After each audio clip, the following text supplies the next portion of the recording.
আজকে আমি একটি গল্প বলবো, তার নাম হলো আচার বিক্রেতা।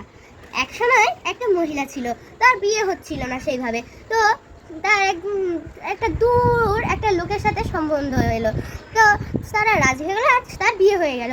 বিয়ে 2 বছর পর তার যমজ দুটো ছেলে হলো। তো তাদের সংসার ভালোই চলছিল। তো মহিলাটির নাম ছিল কমলা। তো কমলা সংসারটা চালাতো, আর লোকটা যার নাম ছিল রমেশ। তো রমেশ বাইরে একটু কাজ করতো, যত টাকা ইনকাম করতো তাতেই তাদের সংসার চলে যেত। তো একদিন রমেশ কাজ করার জন্য বাইরে যাচ্ছিল, তখন হঠাৎ একটা লম্বা একটা ট্রাক এসে তাকে ধাক্কা দিয়ে চলে গেল। এই থেকে সে মারা গেল। তারপর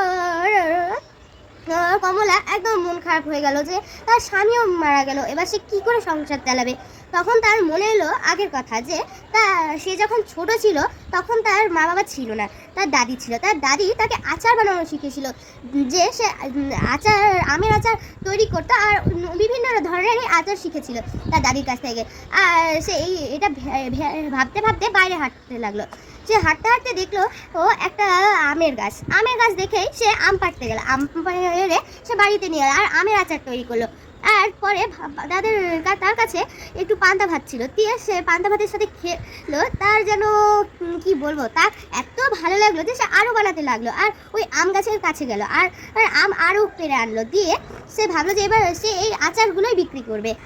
দিয়ে সে আচার বানাতে লাগলো। আমের আচার বানানো হয়ে গেলে সে তার কাছে অনেক কাচের জার ছিল, সেই জারের ভিতরে আচারগুলো দিয়ে দিল আর বাইরে বাজারে চলে গেল, আর বাজারে গিয়ে বিক্রি করতে লাগলো।